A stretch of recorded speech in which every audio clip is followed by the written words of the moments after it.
The auditorium had emptied, leaving only the faint hum of the lights and the echo of laughter down the hall.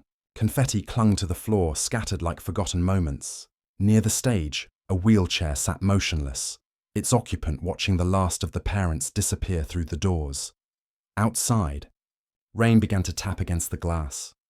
Daniel stood at the threshold, coat half-buttoned, his son tugging at his sleeve. He almost turned away. But something in the stillness pulled him back. The girl wasn't crying, she was waiting for someone who wasn't coming. And as Daniel stepped closer, he realized this wasn't chance. This was a reckoning he never saw coming. The story begins on a rainy afternoon at an elementary school's graduation ceremony, a day meant for pride and closure. Daniel, a single father in his late 30s, sits at the back, applauding his young son, Liam. Around him, families take pictures, laughter bouncing through the hall like warm light. But when the ceremony ends and the crowd dissolves into the storm outside, Daniel notices something that no one else does. A girl, around 11, seated in a wheelchair near the stage. Her hands rest neatly on her lap, eyes following the door that never opens. Daniel hesitates, unsure whether to intrude. His son tugs his hand, ready to leave, but Daniel stays, drawn not by sympathy but by recognition. There's something in her face, her stillness, that feels strangely familiar. This chapter sets the emotional architecture: solitude, duty, and the echo of something unresolved. It's not about charity, it's about the weight of noticing when others look away.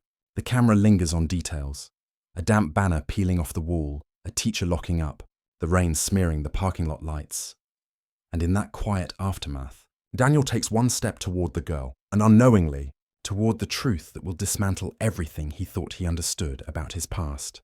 The gymnasium smelled faintly of wet paper and floor polish. Rows of metal chairs faced an empty stage, their legs glinting under the dull ceiling lights. The ceremony was over. Balloons sagged. The microphone still hummed from its last use, a forgotten voice trapped in its wire. Daniel waited near the exit, helping Liam button his jacket. His son's hair still carried the scent of the cheap gel Daniel had borrowed from the store that morning. "Ready?" he asked softly. Liam nodded, gripping his small diploma like a fragile treasure. They walked toward the door, where rain pressed against the glass like fingertips. Parents hurried past with umbrellas, laughter, and plans for dinner. The sound of belonging moved around Daniel like music from another room. Then, a pause. He noticed her. At the far end of the hall, near the stage, a girl sat in a wheelchair. She was still, not stiffly, but with the quiet patience of someone used to waiting. A folded program rested in her lap. The silver tassel on her wrist trembled slightly each time the exit door opened and the wind entered. Daniel's eyes lingered for a moment too long. She didn't look lost, just left behind. He turned back to Liam. "Let's go, bud." But his voice lacked conviction. Liam followed his gaze. "Why is she still here?" Daniel exhaled. "Maybe her parents are coming." The words left his mouth, but they didn't sound true. They stepped out into the rain. Halfway to the car, Daniel stopped. The sound of water against the pavement filled the silence between them. He looked back through the glass doors. The girl hadn't moved. A janitor passed her without slowing. The lights dimmed slightly as sections of the building began to shut down. Something in Daniel's chest tightened. "Wait in the car," he said quietly. Liam frowned. "Dad!" "Just 2 minutes." The boy hesitated, then nodded, running toward the car, his shoes splashing through puddles. Daniel turned, pushed the door open, and walked back inside. The girl was tracing a finger along the armrest of her chair, following the chipped paint as if reading a map. When she noticed him, she straightened slightly. "Hey," Daniel said gently. "Everyone's heading out. You okay here?" She nodded once. "I'm fine." Her voice was steady, but thin, like paper that had been folded too many times. He glanced around. "Your parents? Someone's coming for you?" She looked down at her hands. "They were supposed to." The words fell carefully, like something she'd practiced saying before. Daniel crouched slightly to meet her eye level. "You sure you don't want me to wait with you?" "No," a pause. "You don't have to." He studied her face, the faint line of freckles across her nose, the way her hair framed her cheeks unevenly, as if someone had cut it in a hurry. There was something unsettlingly familiar about her, though he couldn't place it. "What's your name?" he asked, Mara. The name hit something in him, faint like a chord plucked too softly to echo. He nodded slowly. Mara, that's a nice name. She looked at him then, properly for the first time. You were sitting in the back, she said. He blinked. Yeah, with my son. She nodded once, as if confirming something to herself. You clapped late, he smiled, caught off guard. I did? Yes. She turned her gaze to the empty stage. Everyone else clapped faster. You waited. Daniel followed her eyes to the banner above the stage. Congratulations, class of 2025. It sagged in the middle, where the tape had given up. Guess I'm slow sometimes, he said quietly. Mara's hand brushed the edge of her diploma. That's okay. My dad was slow too. Something in Daniel's throat caught. Was? She didn't answer. Instead, she reached down to the small satchel hooked to the side of her wheelchair and pulled out a photo. It was old, the corners softened by time. She held it up without looking at him. This was him. Daniel took the picture. His breath stalled. A younger version of himself, hair darker, jawline less worn, stood beside a woman and a toddler in a park. The woman's face was blurred by sunlight, but the child, she had Mara's eyes. The air left his lungs. He looked back at her. Where did you get this? Mara studied him with the calm of someone who already knew the answer. My mum kept it, she said softly. She told me if I ever met him, I'd know. Daniel's fingers tightened around the photo. His pulse echoed in his ears. He whispered, barely audible. Your mum's name was Claire? Mara nodded. The gym lights flickered once, a quiet signal that the building was closing. Daniel sat down in the chair beside her, unable to find words. For a moment, neither moved. The sound of rain outside filled the space between them. Mara broke the silence first. She said you didn't know about me. Daniel swallowed hard. I didn't. Her gaze lowered again, tracing the photo in his hands. She said that too.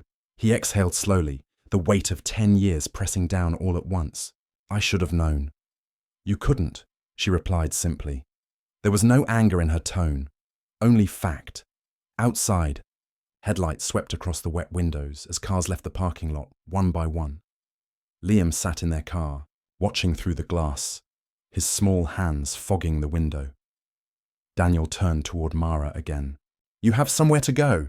She hesitated. We were supposed to move after the ceremony, but the social worker didn't come. He felt his chest tighten. Social worker? Mara nodded. My mom passed in April. The world seemed to shrink to the sound of the rain and her voice. Daniel's hand trembled slightly as he set the photo down on the seat beside her. She looked up again, eyes steady, almost defiant. You don't have to do anything. He nodded slowly.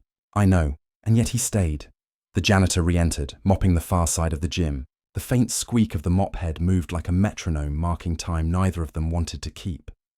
Daniel stood, unsure of what to do with his hands. Do you need a ride somewhere safe tonight? She hesitated, then nodded once, not as acceptance, but as surrender to necessity. He exhaled. Okay, let's get you out of this rain. As he reached for the handles of her wheelchair, she spoke, almost under her breath. You didn't clap late, she said. You waited, because you wanted it to matter. Daniel paused. Her words landed gently but deeply. More truth than he deserved. He nodded once. Yeah, he said quietly. Maybe I did. As they moved toward the door, the sound of the rain grew louder, swallowing the space behind them. The photo on the chair fluttered once in the breeze, then fell face down on the cold gym floor. The rain had thickened into a grey curtain by the time Daniel pushed the wheelchair outside. The sound of it filled the air like static. Endless, unjudging, water streamed down the ramp, pooling at its base. Liam watched from the back seat, his face half lit by the glow of the dashboard. When Daniel opened the car door, the boy's voice came small through the rain. Dad. Who's she? Daniel hesitated. This is Mara. She needed a ride. Liam nodded, polite but puzzled. His gaze lingered on the girl's wheelchair, then on his father's face. He didn't ask more. Daniel lifted Mara's small bag into the trunk, folded the wheelchair, and placed it gently beside it. His movements were methodical, the kind of care that hides confusion behind control. Inside the car, the heater hummed softly. The windows fogged again, trapping warmth and silence. Mara looked out, rain streaking the glass beside her. "It's loud when it rains like this," she said quietly. Daniel nodded. "Yeah, hard to think." She turned toward him. "Then maybe that's good." He caught her reflection in the rearview mirror, her eyes fixed not on him, but on something far beyond. He drove without speaking. The wipers brushed the same rhythm, back and forth, like a question repeating itself. After a few minutes, he said, "Do you have anyone you can stay with tonight?" She shook her head. "No one left." The words came without emotion, but their simplicity felt heavier than grief. Liam stirred in the back seat. "She can stay with us, can't she, Dad?" Daniel's fingers tightened on the steering wheel. "We'll figure something out." The boy smiled faintly, satisfied with the half answer, and leaned his head against the window. The rest of the drive was quiet, the kind of silence that doesn't ask for comfort. When they reached home, Daniel parked under the dim porch light. His house was modest, single-story, edges softened by age. A wind chime swayed above the steps, barely clinking under the weight of the rain. Inside, the air smelled faintly of laundry detergent and coffee gone cold. Daniel hurried to clear the shoes from the entryway. "You can stay here tonight," he said finally, "just until we talk to someone tomorrow." Mara nodded, expression unreadable. Liam ran to his room, pulling out a spare blanket. "She can have my bed. I'll take the couch." Daniel almost said no, but stopped himself. There was dignity in the boy's small act of kindness, and something in him didn't want to interrupt it. Mara's eyes softened. "Thank you." Her tone carried gratitude, but no dependency. As Daniel set up the folded wheelchair beside the couch, he caught sight of the framed photo on his shelf. His ex, years younger, holding baby Liam. And behind that memory, another surfaced, a woman with sunlight in her hair, standing beside him near a lake, holding a toddler whose face was turned toward the water. Claire. He closed his eyes briefly. He hadn't thought of her in years. Not since she'd moved away without a word. Not since the silence that followed. Now her absence had a name, sitting quietly in his living room. Mara traced the edge of the photo he'd set down earlier, now resting on the coffee table. "You looked happy there," she said. Daniel exhaled through his nose. "Yeah, we were young. She said you built her a porch swing," Mara continued, eyes distant. "She said it broke the first week." He laughed softly, a sound that didn't quite reach his eyes. "That's true. She never threw it away." That quiet sentence felt like forgiveness she didn't know she was giving. The heater clicked softly as the room settled into stillness. Liam had already fallen asleep on the couch, blanket halfway over him. Daniel poured Mara a glass of water and placed it beside her. "You hungry?" She shook her head. "I ate at school," he nodded, unsure of what to do with his hands. "You need anything else?" She hesitated, then looked toward the door. "You should lock it. Mom always said doors mean safety." He turned the bolt, the sound echoing faintly. Yeah, she was right. For a long moment, neither spoke. The rain softened outside, turning from rhythm to whisper. Daniel sat across from her, elbows resting on his knees. "You said she passed in April," Mara nodded. "Heart failure." Her fingers tightened slightly on the armrest. "She said it ran in the family." He nodded slowly. "Yeah," he whispered. "It does. The truth carried its own quiet cruelty." Mara looked at him then, eyes not searching, but seeing. "You didn't know?" Daniel shook his head. "No," her voice softened. "Then you shouldn't feel sorry." He looked up. "And why's that?" "Because she wasn't." He leaned back slightly, unsure how to hold that sentence. "She wasn't sorry." Mara's tone was calm. "She said leaving was the only way to let you live the life you wanted." The words hit him harder than any accusation could. He rubbed the back of his neck, the motion slow, tired. "And what life was that? The one where you don't look back?" Daniel couldn't speak. The sound of the rain filled the pause she left for him. After a while, Mara shifted in her chair. "I didn't come to find you," she said quietly. "I just wanted to know if you were real." He looked at her, throat tightening. "And what do you think now?" She considered it, the smallest furrow between her brows. "You're quieter than I imagined." He almost smiled. "I've had a lot to be quiet about." Her eyelids grew heavy, fatigue finally finding her. Daniel rose, dimmed the light, and covered her with Liam's spare blanket. As he turned to leave, she spoke again, barely audible. She said you always waited for the rain to stop before you left a place. He paused at the doorway. Still do, her eyes closed. Then you'll be here a while. He stood there a moment longer, listening to her breathing settle, even, steady, the rhythm of trust being born from nothing. Outside, the storm began to ease. The wind chime stirred softly again, hesitant but alive. Daniel sat on the floor near the hallway, back against the wall, hands clasped loosely between his knees. The photo on the table caught a sliver of lamplight. The three figures frozen in a memory neither of them owned fully anymore. He whispered to the empty room. I didn't know. The house didn't answer. It only held the sound, like it had been waiting years to hear it. The house settled into night with the patience of an old heartbeat. Rain still whispered against the roof, slower now. The rhythm of something learning to rest. The light from the hallway cast long, uncertain shapes across the living room floor. Daniel couldn't sleep. He sat at the kitchen table, an untouched mug cooling beside him. The clock ticked unevenly, a quiet reminder that time moves, even when people don't. From the next room came the faint sound of Liam's breathing, and, softer still, the rustle of the blanket as Mara shifted in her wheelchair. Daniel's eyes wandered to the photograph again. He turned it over, tracing the torn corner. His younger self looked careless, free in ways he no longer understood. Claire's face, half hidden by sun, smiled as though she knew something the picture couldn't hold. He remembered the day. A park outside the city, a wooden carousel, the smell of pine. Claire had insisted they take the photo before the light changed. He'd laughed, said they had all the time in the world. He didn't know she was already planning to leave. A quiet sound came from the living room, the creak of wheels turning slightly. He rose, walked in slowly. Mara was awake, her gaze on the rain-blurred window. Couldn't sleep? He asked. She shook her head. The thunder? There hasn't been any for a while. I know, she said, but I can still feel it. Daniel sat down across from her. The dim light traced the sharp edges of her chair, the thinness of her wrists. When did it happen? He asked softly. The accident? She nodded. 2 years ago. Car hit us on the way home from the hospital. Mum had just found out about her heart. Daniel's hands tightened on his knees. And you... I walked away, she said flatly. Then added, for a while. He didn't ask what that meant. The silence filled in what words couldn't. Mara's eyes shifted toward the photograph again. Did you love her? Daniel hesitated. I was too young to know what love needed. Then what did she see in you? He looked out the window, where the rain had become a soft mist. Maybe she saw what I didn't.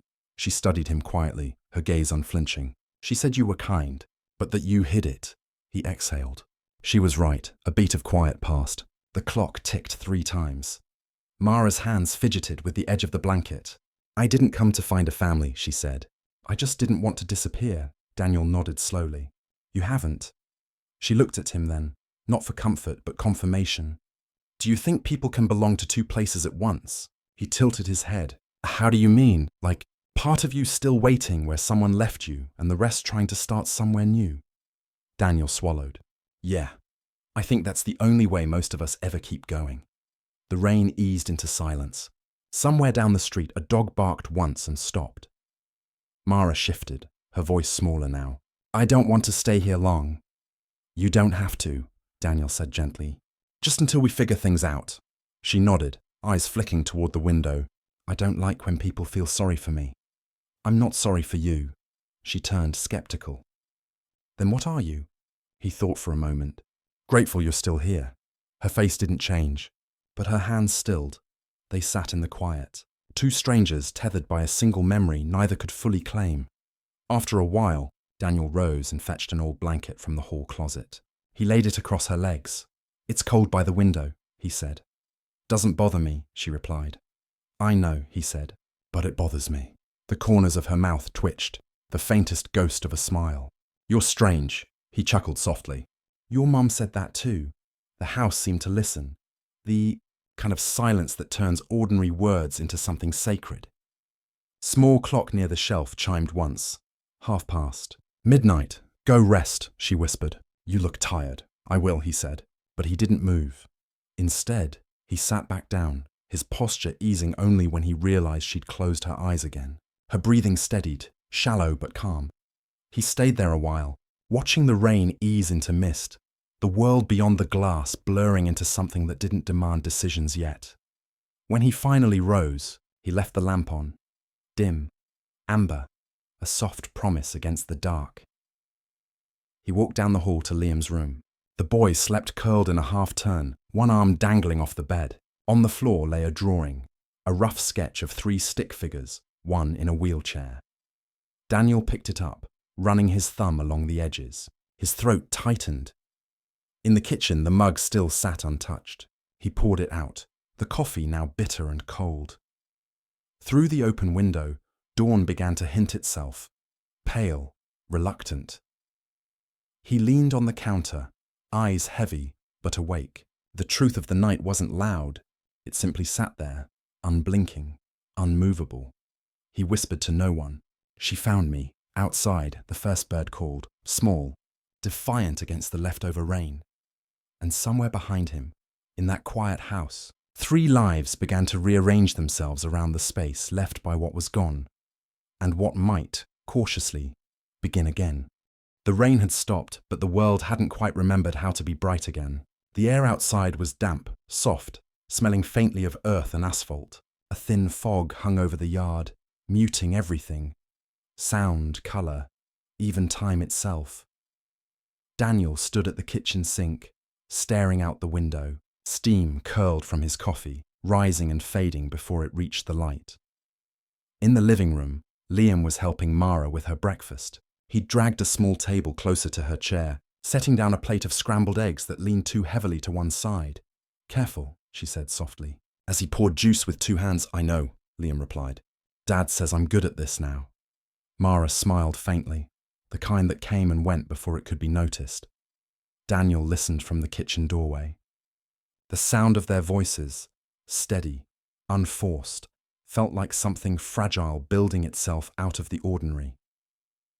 He watched as Liam asked questions that had no weight. Did she like cartoons? Did she like school? Did she ever see snow? She answered each with the patience of someone who'd learned how to make others comfortable.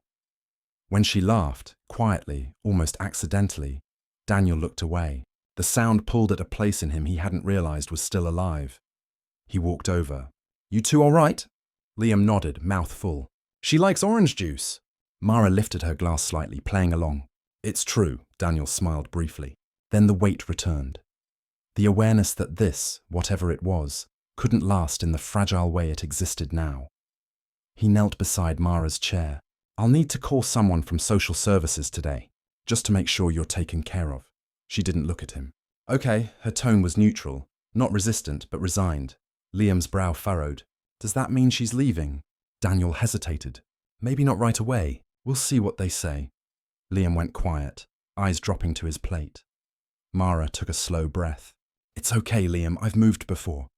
Daniel felt something twist inside him. The way she said it, practiced, flat, sounded like someone who'd rehearsed loss too many times to feel it anymore. He rose, walked back to the counter and reached for his phone. But when he saw her reflection in the glass window, small, upright, steady despite everything, his hand paused mid-air. He set the phone down.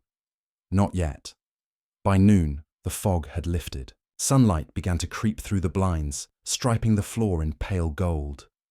Liam sat on the porch steps, sketching in his notebook. Mara watched from the doorway. "What are you drawing?" she asked. He turned the page toward her. "A house with a ramp." She tilted her head. "That's a lot of windows." "Dad says windows make rooms less lonely." Mara looked toward the street. "Does he know that from experience?" "Probably," Liam said. "He doesn't talk about it, though." Daniel appeared behind them, wiping his hands on a dish towel. "What don't I talk about?" "Windows," Liam said without looking up. Daniel smiled faintly. "Windows are complicated." Mara looked at him. "You built that porch swing, didn't you?" He froze. "Your mom told you about it." "She said it was the first thing you ever made her." He nodded. "Yeah, and the first thing I ever broke." Mara's voice softened. "She said you laughed when it fell." "I did," he said. "We both did." She looked at him carefully. Then she wasn't lying. The moment hung between them, unguarded, unsteady. The kind of silence that means 2 people have finally stopped pretending they don't remember. That afternoon, Daniel finally made the call. The woman on the other end sounded tired but kind. He explained the situation. Carefully, simply. When he hung up, Mara was by the window, tracing condensation on the glass with her fingertip. "They'll send someone tomorrow," he said. She nodded. "Okay. You'll be placed with a temporary guardian until the paperwork clears. After that, they'll decide." "Decide what?" "Where you'll stay." Her eyes stayed on the glass. "That's what they always say."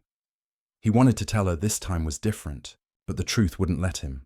Instead, he said quietly, "You'll always have a place here, if you need it." She turned then, eyes meeting his. "Why?" he exhaled. "Because I should have been there before. And I wasn't." Her jaw tightened. "That's not your fault. Maybe not, but it's still mine." The rain had dried, but the air carried its echo. A weight without sound. Liam came running in, holding a small flower he'd picked from the edge of the yard. "For you," he said to Mara. "It's kind of broken, but it's still alive." She took it gently. "That's my favorite kind." Evening arrived slowly, unwilling to end what the day had started. Dinner was quiet. The clink of cutlery, the faint hum of the refrigerator, the sound of Liam telling a story halfway through his mouthfuls. Mara ate slowly, the movement of her hands deliberate, controlled. Daniel noticed how she always finished every bite. Nothing wasted, nothing left behind. When Liam went to his room, Daniel began washing the dishes. Mara rolled closer, watching him. "You didn't call last night," she said. He glanced over. "No, why not?" He took a moment before answering. "Because once you make a call like that, something ends." She looked at him steadily. "Something already did." He set down the dish, turning to face her fully. "Maybe, but maybe something started too." Her eyes flicked away. "You don't have to fix this." He shook his head. "I'm not trying to fix it. I just don't want to repeat it." Outside, the wind picked up, not storming, just shifting. Mara reached for her satchel, pulling out a folded piece of paper. She handed it to him. "It's my mom's handwriting," she said. "I was supposed to give it to you if I ever found you." He opened it slowly. The paper smelled faintly of lavender and thyme. Claire's handwriting, looping, unhurried, filled the page. "If this ever reaches you, it means I couldn't. Don't blame yourself for not knowing. Some people leave not because they stop loving, but because they start fearing they'll ruin what they love most. If she finds you, be kind, not because you owe her, but because she's half of what we couldn't finish." Daniel folded the letter carefully, as if the paper itself could bruise. When he looked up, Mara was watching him, not waiting for a reaction, just making sure he'd read it. He nodded once. "Thank you." Her voice was small. "For what?" "For finding me anyway." Later, when the house quieted again, Daniel stood at the window. The sky was clearing, a pale stretch of indigo opening above the rooftops. Behind him, Mara slept, her head tilted slightly, hands folded over the blanket. He whispered to the night, to the woman who would never answer. "I'll try this time." The wind chime outside moved once, gently, as if the world heard him. And in that moment, for the first time in years, Daniel didn't feel haunted, only accountable. The morning that hadn't ended was simply continuing. Quietly, honestly, without permission or promise. The next morning came with a kind of light that didn't feel earned. It slipped quietly through the blinds, catching dust in the air, glancing across the edges of furniture that still remembered the night before. Mara was awake early.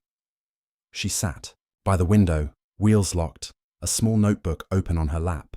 Her handwriting was neat, rows of sentences that didn't quite fill the page, like thoughts she wasn't sure she wanted to finish. Daniel stood in the doorway for a long moment before speaking. "You write every morning?" She looked up. "Only when I can't sleep the night before." He nodded. "What do you write about?" "Things I don't want to forget," she said. "Things no one else saw." Her tone wasn't heavy, but it left a weight in the room. Daniel moved to the kitchen. The coffee pot hissed and clicked. The smell filled the house, grounding it again in the ordinary. Liam stumbled out from his room, hair messy, voice thick with sleep. "Is today the day?" Daniel glanced at the clock. "Yeah." "The lady's coming." "Soon." Liam nodded slowly, then turned to Mara. "Do you have to go?" She smiled faintly. Maybe not forever. The boy's shoulders dropped a little. Good. Daniel watched the exchange, his chest tightening in ways he couldn't name. Outside, a car door shut, a sound too precise to be anything but official. The social worker arrived at 10 sharp. A woman in her 40s, kind eyes behind square glasses, hair pulled back too tightly. She introduced herself as Ms. Reed. Her presence brought a kind of order to the air. Papers, clipboard, pen clicking softly as she spoke. "Mr. Hale," she began, "thank you for calling this in. We've been looking for Mara since the relocation last week. It's been complicated." Mara sat quietly, hands clasped on her lap. "She's safe here," Daniel said simply. Ms. Reed nodded. "I can see that." She crouched beside Mara's chair, lowering her voice. "You doing okay, kiddo?" Mara nodded. "Yes, ma'am." "Do you know what's next?" Mara hesitated. "Another place?" "Maybe," Ms. Reed said gently. "But we'll try to keep you nearby." Daniel folded his arms, leaning against the counter. "Nearby?" "We've had trouble finding long-term guardianships that fit her needs," Ms. Reed explained.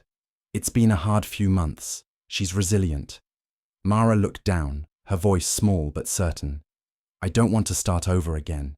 Ms. Reed's expression softened. "I know, sweetheart. But we have to make sure everything's safe and right." Daniel's jaw tightened. Safe and right don't always mean the same thing. Ms. Reed looked at him carefully, reading something in his tone. "You have a connection to her?" He hesitated. "I knew her mother." "Claire Rivers," Mara said quietly. Ms. Reed looked between them. "You were—" Daniel nodded once. "I didn't know about Mara, until now." A silence followed, the kind that isn't empty, but full of something waiting to be acknowledged. Ms. Reed straightened slowly. "Then this changes things. But there's a process, Mr. Hale. You understand that?" "I do," he said. "But processes take time. People don't always have that much." Her gaze softened. "We'll start by reviewing your information. Background, employment, home check. The usual. It's not fast, but it's fair." He nodded. "Do what you need to." Mara watched him as if trying to memorize the shape of his resolve. Quiet, steady, but uncertain. After Ms. Reed left, the house felt smaller. The air had shifted again, not heavier, just aware. Liam sat cross-legged on the floor, frowning. "She's not taking her, right?" Daniel shook his head. "Not yet." Mara wheeled closer. "She will." "You don't know that," Daniel said. "Yes, I do." Her voice was calm, factual. "They always do." He crouched beside her. "You've been moved before, I get that, but this time's different." She looked at him, not angry, just tired. "Everyone says that when they mean it won't be." He wanted to argue, but there was no honesty in denial. So instead he said, "Then we'll make sure it is." The afternoon stretched quietly. Liam went to his room for homework. Mara sat on the porch, her notebook open again. Daniel joined her, 2 mugs of tea in his hands. She didn't look up as he sat down. "It's strange," she said, "how people can miss you while you're still in front of them." He nodded. "Yeah. Sometimes that's the only kind of missing that hurts enough to notice." She turned a page. "Do you think she'd like that you found me?" Daniel thought about it. "I think she wanted you to find someone who wouldn't look away." "Did she think it would be you?" He hesitated. "I think she hoped it could be." The porch creaked under their weight. Somewhere, a bird landed on the fence, then left just as quickly. Mara closed her notebook. "What if they take me anyway?" "Then I'll visit," he said simply. She frowned. "You promise?" He looked at her. "No, but I'll show up." She stared at him, puzzled. "What's the difference?" "Promises are words," he said. "Showing up is proof." Her lips parted slightly, as if she wanted to respond, but didn't. Instead, she nodded once, accepting it like a new language. That night, the house was still again. Liam slept early, exhaustion curled around him like safety. Daniel sat at the table, the letter from Claire unfolded once more. He read it slowly, his thumb pressing against the last line until it blurred. Be kind, not because you owe her, but because she's half of what we couldn't finish. He exhaled, steady but worn. From the living room came Mara's voice, soft, unsure. You're still awake? He turned. She sat in the doorway, blanket around her shoulders. So are you, he said. I don't like when it's too quiet. Me neither. She wheeled closer. What happens if they say no? Daniel looked at her. Then we find another way. She studied him for a moment, then whispered, Mum said you were stubborn. He smiled faintly. She wasn't wrong. Mara's eyes drifted toward the window. She said you'd wait for the rain to stop before doing anything, even when it never did. Daniel followed her gaze to the glass, where the night pressed close but calm. Maybe I was waiting for the right reason, he said quietly. She tilted her head. And am I that reason? He paused. Maybe you're the reminder that I needed one. The clock ticked once. She nodded, accepting the answer. As she turned to go, he said her name softly. Mara. She stopped. You belong here as much as anyone. Her hands tightened on the wheels. Then I'll try to believe that. She moved away slowly, the sound of her chair blending with the hush of the night.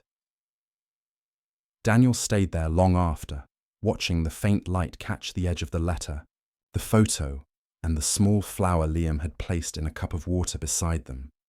Still alive, still leaning toward the faintest trace of morning.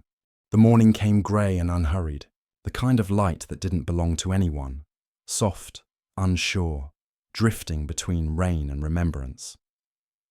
Daniel stood at the kitchen counter, a stack of papers spread before him, forms, signatures, references, the language of bureaucracy pretending to measure love.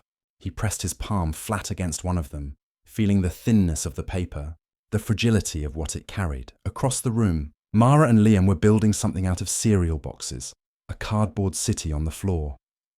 This one's a park, Liam said, drawing crooked trees. Mara nodded. Then this should be the library. It's the quietest. Daniel looked up. No school today? Holiday, Liam said. Teacher training or something, Mara added. So we're learning at home instead. Daniel smiled faintly.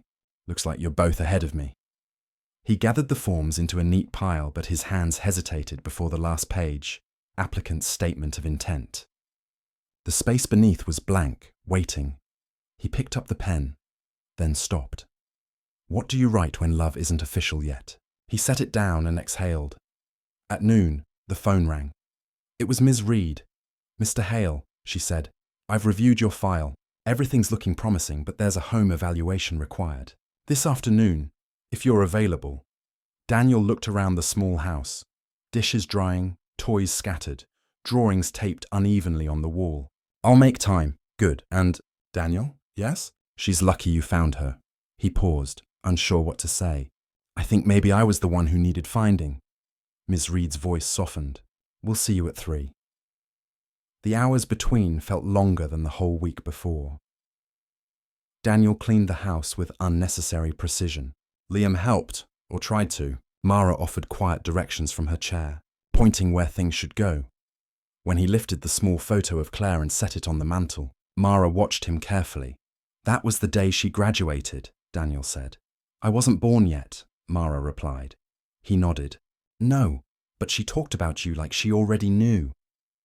Mara looked at the picture, her voice small. What did she say? That you'd be the kind of person who noticed things others missed. Mara thought for a moment. Then she was wrong about me. No, Daniel said quietly. She just saw you before you had to hide. Mara didn't answer. She only turned back toward the window, where rain had started again, faint and thin. At 3 sharp, the knock came. Ms. Reed stood in the doorway with another woman, younger, clipboard in hand, expression carefully neutral. Mr. Hale, Ms. Reed said. This is Ms. Turner. She'll be observing today. Daniel stepped aside. Come in. They moved through the rooms, noting space, accessibility. safety. Each item on the checklist another gate to pass through.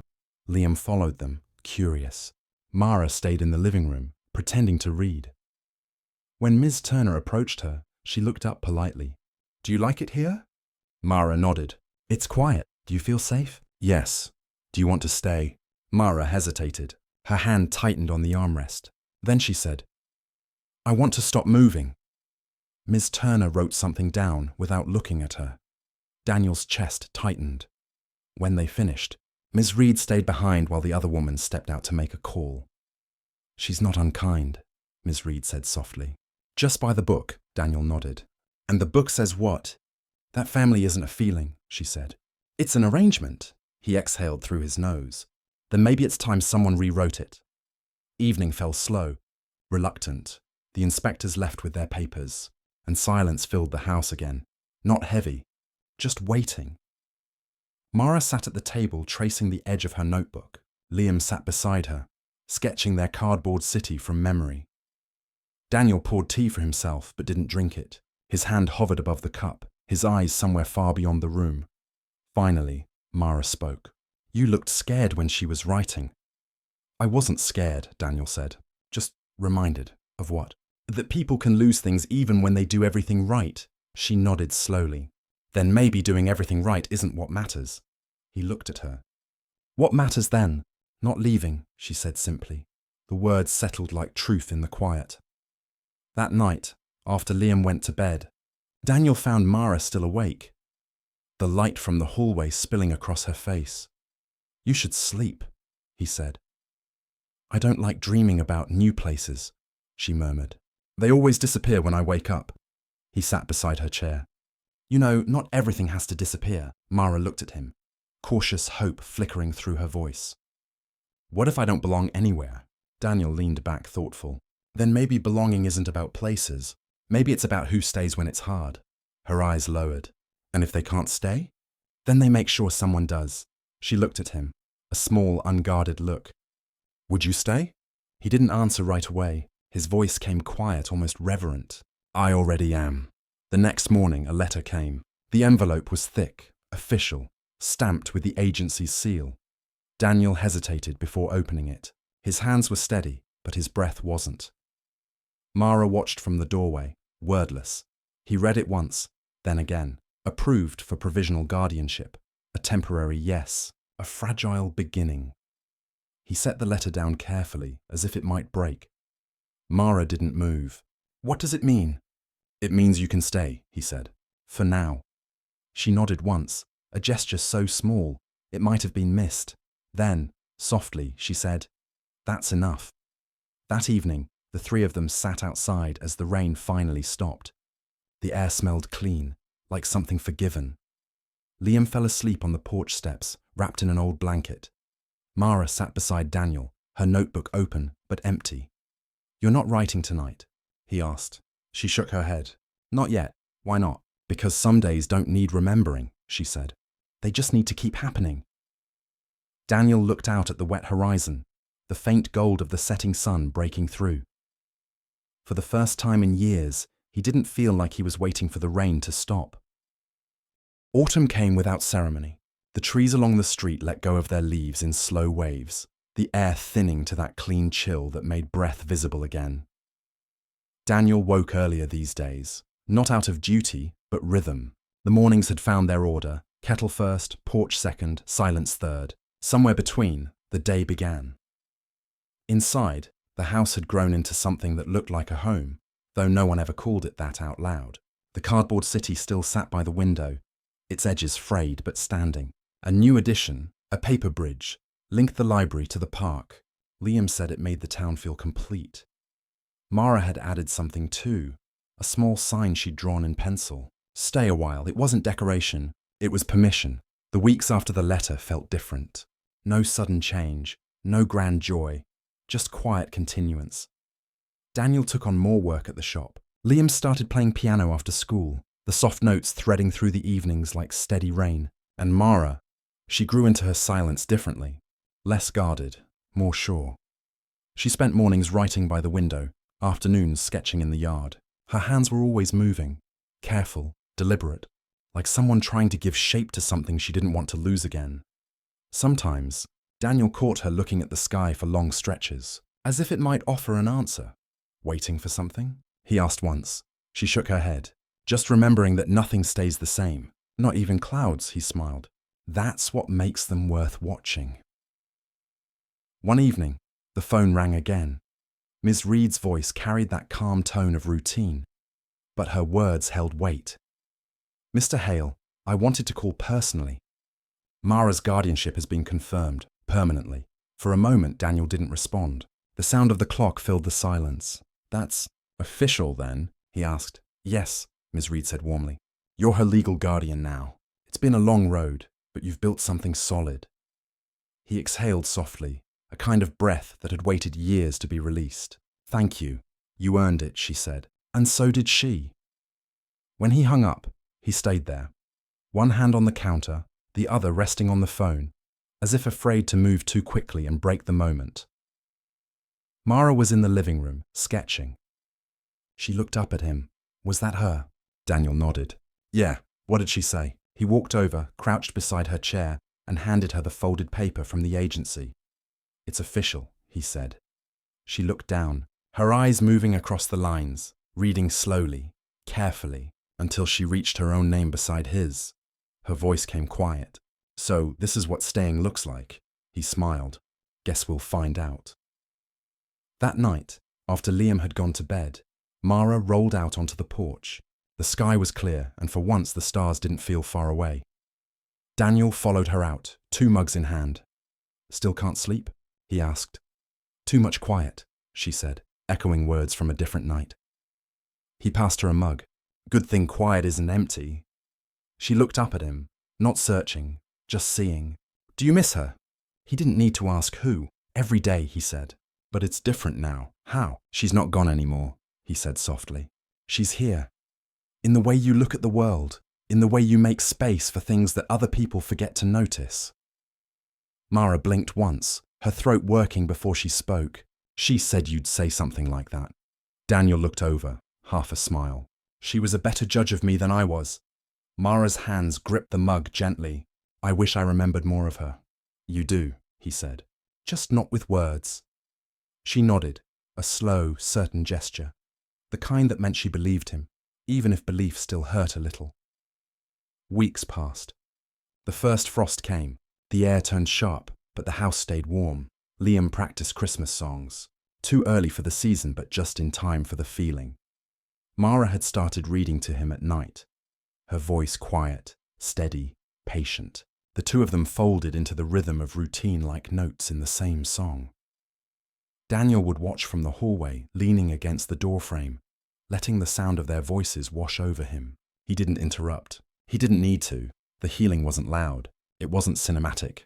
It was made of chores, laughter, silence, and the faint smell of tea steeping too long. One afternoon, Daniel found Mara outside again, sketching the yard. You like drawing this place, he said. I don't draw places, she answered. I draw how they feel. He looked at her page. The porch, the tree, the shadows of 2 chairs drawn close together. Then what does this feel like? He asked. Mara thought for a moment. Like something that stopped running. Daniel looked out at the same view and nodded. That's about right. She smiled faintly, closing her sketchbook. Do you ever think about what comes next? He shrugged. Next is just another way of saying we're still here. Mara tilted her head. Then maybe that's enough. Maybe it is. They sat there a long while, saying nothing, needing nothing else. As winter approached, the house filled with the smell of baking. Liam had decided they needed traditions, and Mara agreed, even if the cookies never quite held their shape. One evening, she handed Daniel a small envelope, folded neatly, his name written in careful handwriting. He opened it. Inside was a drawing, the 3 of them sitting on the porch. Above them, written in small letters, Still here. He looked at her, eyes soft. You drew this for me? She shook her head. For us, he nodded slowly. Then it's perfect. She hesitated, then added, Can I keep her picture on the mantel? Daniel smiled. It already belongs there. That night, the house quieted early. The rain came again, soft, almost kind. Daniel sat by the window, the sound steady against the glass. In the dim reflection, he saw three shapes, one tall, one small, one still. He thought about the letter that had started it all, the face he hadn't expected to see again, and the quiet act of noticing that had changed everything. He didn't feel rescued or redeemed, just real, in the smallest, most human way. Behind him, a voice whispered, "Daniel." Mara stood in the doorway. "Yeah? Thanks for not leaving." He turned slightly, meeting her gaze. "Thanks for staying." She nodded, then wheeled closer, stopping beside him. Together, they watched the rain until it faded into morning. Sometimes, belonging isn't a place you find. It's a moment you choose to stay. And when the world forgets to look back, decency is what remains. A man who didn't walk away, a girl who learned to stop running, and a silence that finally meant home.